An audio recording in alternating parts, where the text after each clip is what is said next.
ভারতের সাথে যে আপনি যুদ্ধটার কথা বলেন, আপনি সেভেন সিস্টার্স দখল করেন, ওরা আমাদের কথা সিরিয়াস নিলে কি হবে আপনি একবার কল্পনা করতে পারেন?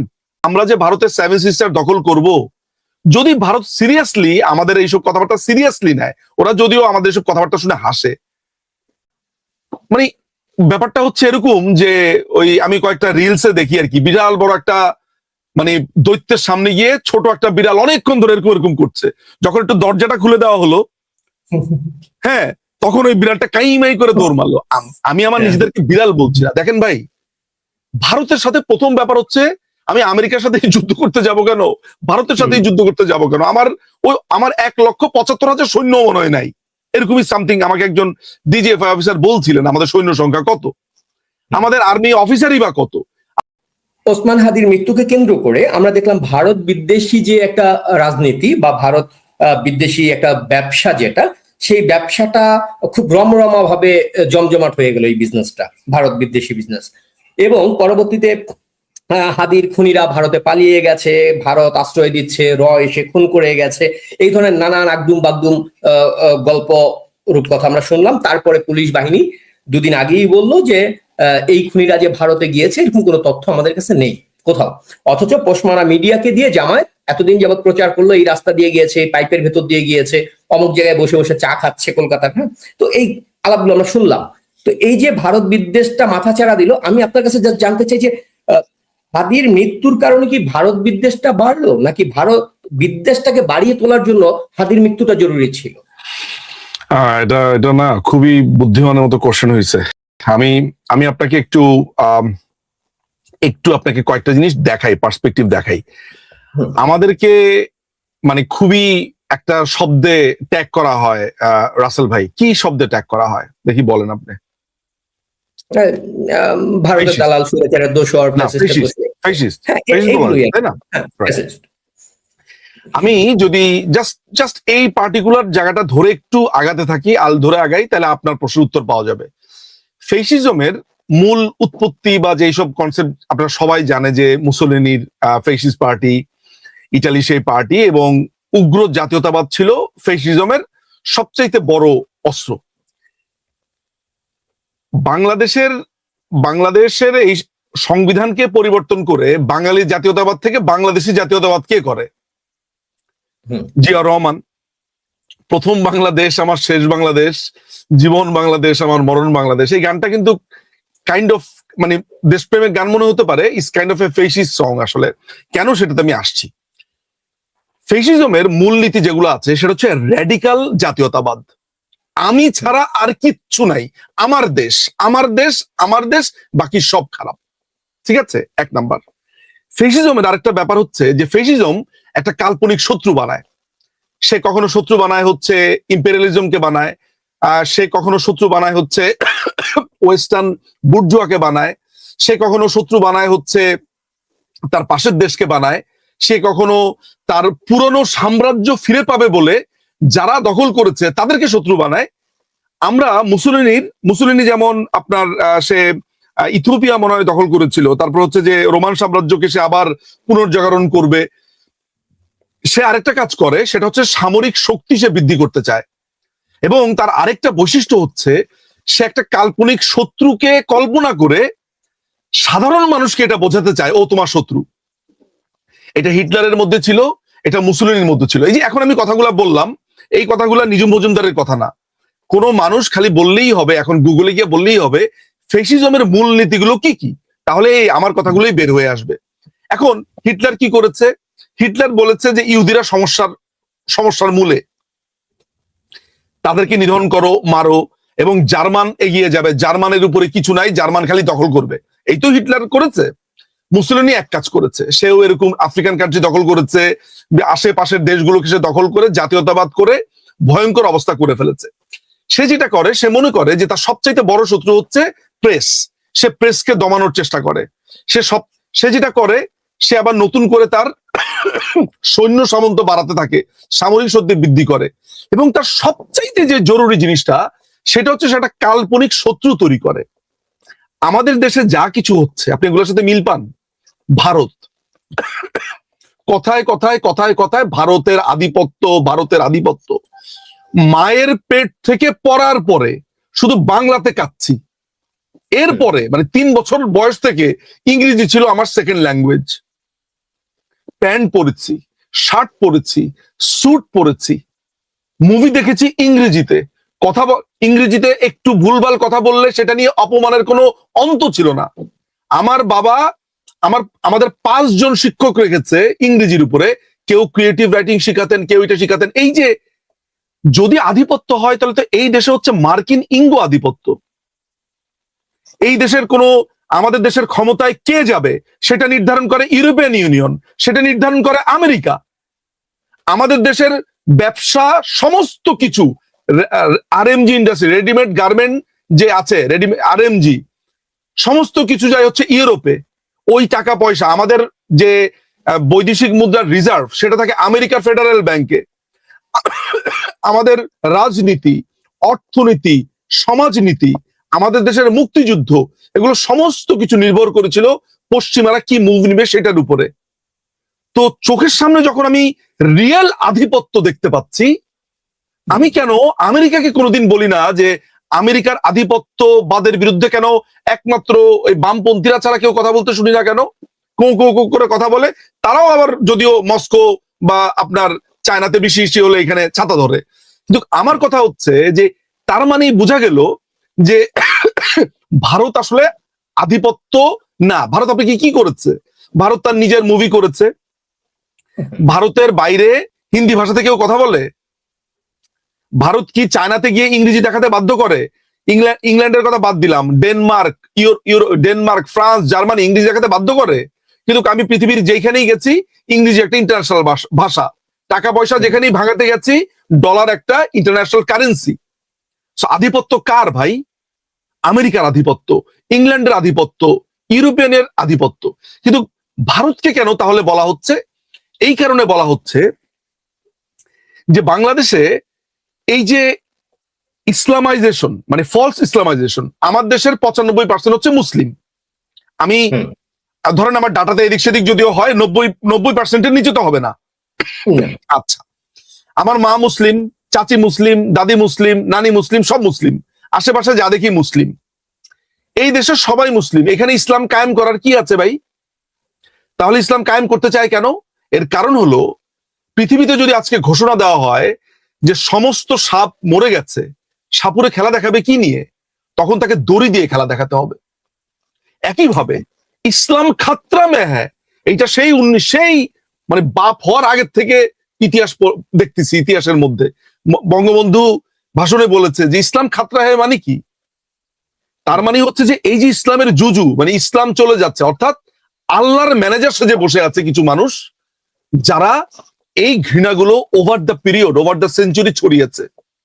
ভারত যদি আজকে সৌদি আরব হতো তাহলে ওই ভারত যদি কিছু বলতো, ধরা যাক ভারতের কোনো বিএসএফ একটা লাথি মারলো কোনো গরু চোরাকার বাড়িকে, আপনার কি গল্প শুনতেন জানেন? এত মিষ্টি লাথি রাসেল ভাই, বিশ্বাস করেন ওই জায়গাটা মনে হয় আমার জান্নাতে চলে যাবে। সৌদি আরবের একজনকে বলতে শুনেছি যে নবীর দেশের লোকেরা তোমাকে নির্যাতন করেছে একটু, এটা নিয়ে এত বিচার দেওয়ার কি আছে? তুমি তো অটোমেটিক চাল চালায় বেসতে যাবা, কারণ নবীর দেশের লোকেরা তোমারে মারছে। শোনেন ভাই, আমার এই কথাগুলো ফান মনে হতে পারে, সার্কাজম মনে হতে পারে, this is the reality, not Indian আধিপত্য, এটা হিন্দু বিদ্বেষ। বাংলাদেশে ভারতের সাথে আমি ন্যায্যতার কথা বলি।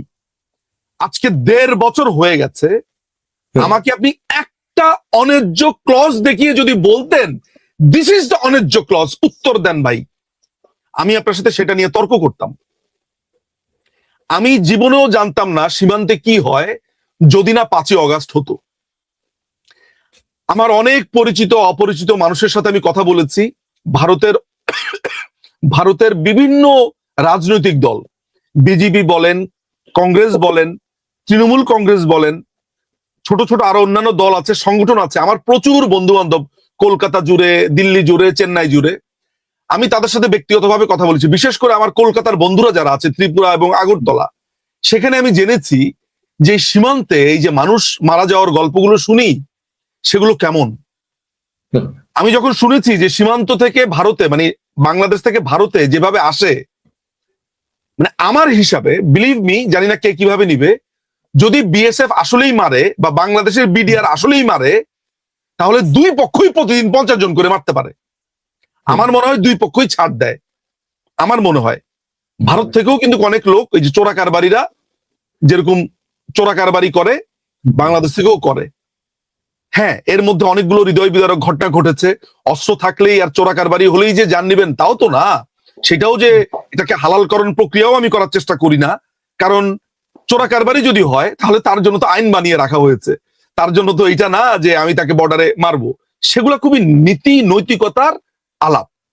কিন্তু আপনি শুধুমাত্র বর্ডারে বর্ডারে কিলিং এর কথা বলে আপনি আধিপত্যের গল্প শোনাবেন, তাহলে প্রতি বছর আমার সৌদি আরবে কতজন মানুষ রেপে শিকার হয়, কতজন মানুষ মারা যায়। বাংলাদেশিদের এই অবিমিশ্রিতকারিতা এবং তাদের এই ডুয়াল ফেস, তারা বলছে যে ভারতের নাকি লক্ষ লক্ষ মানুষ বাংলাদেশ থেকে টাকা নিয়ে যাচ্ছে। এখানে দুই রকমের উত্তর আছে। একটা হচ্ছে যে ভারতের লক্ষ লক্ষ মানুষের লিস্ট দেন, কারা কারা আছে একটু জানি, 2000 মানুষের এই লিস্ট দেন। আর দ্বিতীয়ত হচ্ছে, যদি ভারতের লোক এসে টাকা নিয়েও যায়, যদি নাইজেরিয়ার লোক এসে টাকা নিয়েও যায়, যদি আমেরিকার লোক এসে টাকা নিয়েও যায়, রোজগার করেই তো নিয়ে যাবে না, কাজ করে, অফিস আদালত করে। এই যে আমি ইংল্যান্ড থেকে টাকা পাঠাই বা টাকা পাঠিয়েছি অতীতে, এই যে মধ্যপ্রাচ্য থেকে আমার ভাইয়েরা টাকা পাঠায়, ওদের লোকরা যদি বলে যে আমাদের সব টাকা নিয়ে যাচ্ছে আমেরিকা, সরি আমাদের সব টাকা বাংলাদেশ, ইন্ডিয়া, পাকিস্তানে নিয়ে যাচ্ছে, তখন কি হবে? আজকে যদি বাংলাদেশের মতো সিস্টেম করে দেয় যে ইংল্যান্ড থেকে কোনো টাকা যাওয়া যাবে না, ওয়েস্টার্ন ইউনিয়ন বন্ধ, পেপাল বন্ধ, তখন কি হবে? তখন আপনি সারাদিন ইংল্যান্ডে গালি দিবেন। বাংলাদেশ কেমন একটা অদ্ভুত রাষ্ট্র, তাই না? সারা পৃথিবী থেকে তার কর্মীরা টাকা রোজগার করে দেশে পাঠায় এবং রেমিটেন্সের উপরে সে নির্ভর করে, কিন্তু অন্য মানুষ দেশে চাকরি করে তার দেশে টাকা পাঠালে তার ভালো লাগে না। সেটা যোগ্যতা না, যোগ্যতা কাজ করে। মানে মানে খুবই ডুয়াল একটা ফেস না? আচ্ছা, এখন আমার কথা হচ্ছে যে ভারতের আধিপত্য নিয়ে যখন আমি কথা বলছি, হেজিমনি, এটার একটা বামপন্থী বা একটা বামপন্থীরা হেজিমনি শব্দটা খুব বলে। আর হেজিমনি বলা মানে হচ্ছে যে আপনি বিরাট বড় জ্ঞানী। এই জন্য আমি বারবার আধিপত্যই বলি। আসলে আধিপত্য কালচারাল আধিপত্য আছে, আধিপত্য রয়েছে, অর্থনৈতিক আধিপত্য আছে, রাজনৈতিক আধিপত্য আছে। বলেন তো বাংলাদেশের কালচারাল আধিপত্যের জায়গাটা ভারত কি আমাকে বলেছে শাহরুখ খানের মাজা দোলানি আপনি দেখেন, আপনি বাধ্য? আপনি 32 ভাঙার পরে আপনি লুঙ্গি ড্যান্স দিচ্ছেন, তার আগে আপনি বলছেন দিল্লি না ঢাকা। এর থেকে বড় আয়রনি আর হতে পারে? এই যে রাকসুর যে সন্ত্রাসীটা আছে সালাউদ্দিন আম্মার, এই যে জুলাই জঙ্গি, একটা রিয়েল জঙ্গির ফেস যদি কেউ দেখতে চায়, সালাউদ্দিন আম্মার। আচ্ছা, এই সালাউদ্দিন আম্মার আপনার রাকসু ইলেকশনের পরে সে লুঙ্গি ড্যান্স দিয়ে নেচেছে, তাই না? এই লোকটা ভারতের আধিপত্যের কথা বলছে না, এই ছেলেটা? আচ্ছা, এখন তাকে কেউ প্রশ্ন করেছে যে আপনি ভারতের আধিপত্য নিয়ে কথা বলছেন? আপনি নিজেই তো ভারতের কালচারাল আধিপত্য, বা যেটাকে আপনারা কালচারাল আধিপত্যের অংশ বলে মনে করেন, যে ভারতীয় সিনেমা, এই সেই হাবিজাবি। ডোরেমন নামে একটা মুভি, একটা কার্টুন দেখা যেত।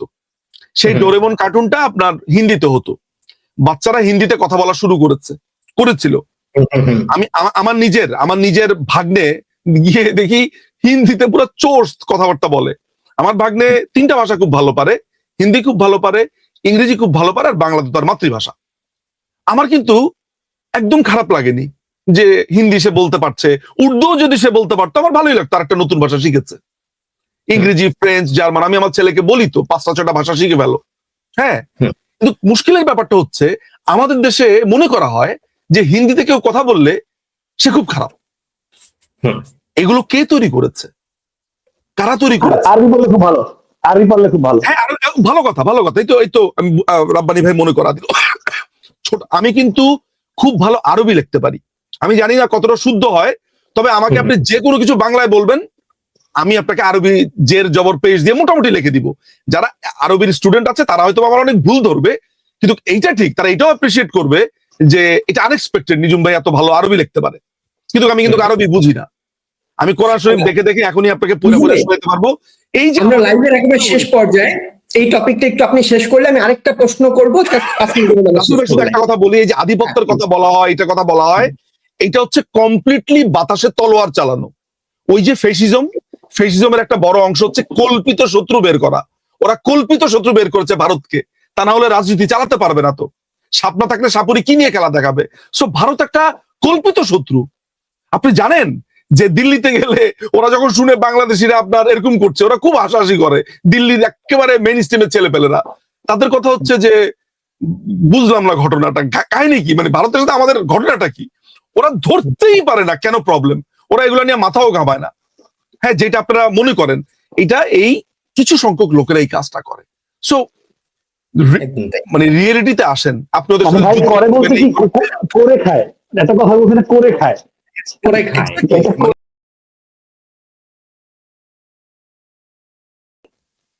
এই পুরো ব্যাপারটা করা হয়েছে কি দুটো জিনিস। এরা খুব সুনিপুণ ভাবে হাদি নামে একটা ক্যারেক্টার তৈরি করেছে। যে কোনো মানুষ, ঠান্ডা মাথার মানুষ খালি জিজ্ঞেস করলেই হবে, আচ্ছা ভাই একটু বলতে পারবেন হাদি কিসের জন্য বিখ্যাত? হাদি কিসের জন্য এই এই কাজী নজরুলের পাশে গিয়ে শায়িত হয়েছে? তার একটাই গুণ ছিল, সে সাউয়া মাওয়া ছিঁড়া ফেলবে, এটা হচ্ছে তার ডায়লগ। সে হাঁটুর গিরায় গিরায় মারবে, তার ডায়লগ হচ্ছে একে গালি দেওয়া। এবং আজকে একটা ভিডিও দেখলাম যেটা খুবই ভয়ঙ্কর। সে বলেছে, এটা একটু বেশি ভয়ঙ্কর আসলে। সে বলেছে 1971 সালে ভারত এবং আওয়ামী লীগের জন্য অনেক মানুষ মারা গেছে, অর্থাৎ মুক্তিযুদ্ধটা আমরা ফাউ ফাউ করেছি। আওয়ামী লীগ এবং ভারত নিজেদের সাথে যুদ্ধ করেছে, বাংলাদেশের মানুষের কোনো সমস্যাই আসলে ছিল না। এটা কিন্তু নতুন ন্যারেটিভ, একদম এইটা একদম কমপ্লিটলি নতুন ন্যারেটিভ। এই আমি শুনলাম মাত্র। বাংলাদেশ আওয়ামী লীগ তার কোনোদিন শাসন আমলে বলতে পারবে যে কোনো পত্রিকা তাদের কারণে কখনো বন্ধ হয়ে গেছে? কোন পত্রিকা এই আক্রমণের কারণে ছাত্রলীগ করেছে বা অমুক লীগ করেছে, এরকম বলতে পারবে কেউ? বলতে পারবে না।